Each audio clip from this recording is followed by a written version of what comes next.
আপনারা দেখছেন SR24x7 news. সকলের ভালো মঙ্গল হোক, আমরা মায়ের কাছে এটাই প্রার্থনা। আমাদের একটাই লক্ষ্য হচ্ছে যে আমাদের পরম্পরা যে ঐতিহ্য, সেই ঐতিহ্য বজায় থাকুক এবং আমাদের একে অপরের যে হিংসা হানাহানি, এই বিদ্বেষ যেন না হয়। আমাদের একটাই স্লোগান হচ্ছে সারে যাহা সে আচ্ছা হিন্দুস্তান হামারা। এই লক্ষ্যই আমাদের, একটাই লক্ষ্য। আগে সমস্ত সম্প্রদায়ের মানুষ একসঙ্গে একে অপরের যে ভালোবাসা, পরম্পরা, ঐতিহ্য, সেই ঐতিহ্য বজায় থাকুক, এইটাই মায়ের কাছে প্রার্থনা।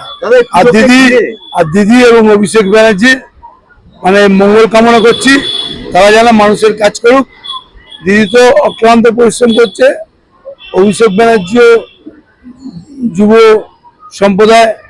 আমরা দেখেছি পঞ্চায়েত সময় যে দু মাস যে গড়ল জনজোয়ার, সেই 2 মাসের দেখেছি অভিষেক ব্যানার্জি কি পরিশ্রম করেছে, এটা আমরা ভুলতে পারবো না।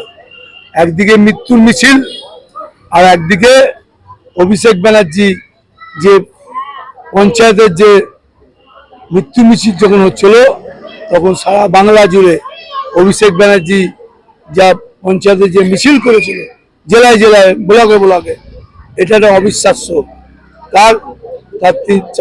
তার চিন্তাধারা ভালো লাগছে, মানুষের জন্য কাজ করবে। দিদির আশীর্বাদ থাকলে আমরা সকলকে নিয়ে একসঙ্গে করব। আমিও চাই, আমি সুদীপ বন্দ্যোপাধ্যায়কে, নয়না বন্দ্যোপাধ্যায়কে আমন্ত্রণ দিয়েছি, ফিরাদ হাকিমকে দিয়েছি, কুণাল ঘোষকে দিয়েছি, সর্বত্র আমন্ত্রণ দিয়েছি। তারা হয়তো ব্যস্ত থাকতে পারে। আমাকে কুণালদা বলেছেন আমি আসবো, ফিরাদ হাকিমও বলেছে আসবো, সন্দীপন, স্বর্ণকুমার সাহা সবাই এসছেন। আসো, এই পুজোকে কেন্দ্র করে আরো যাতে আমরা, চন্দ্রনগর একটা ঐতিহ্য আছে, আর সেন্ট্রাল কাকারা এই পুজোটাকে যাতে মানুষের ভালোবাসা, সকলের যদি ভালোবাসা থাকলে, শুভেচ্ছা থাকলে, এই পুরো পুজো আরো বাড়বে।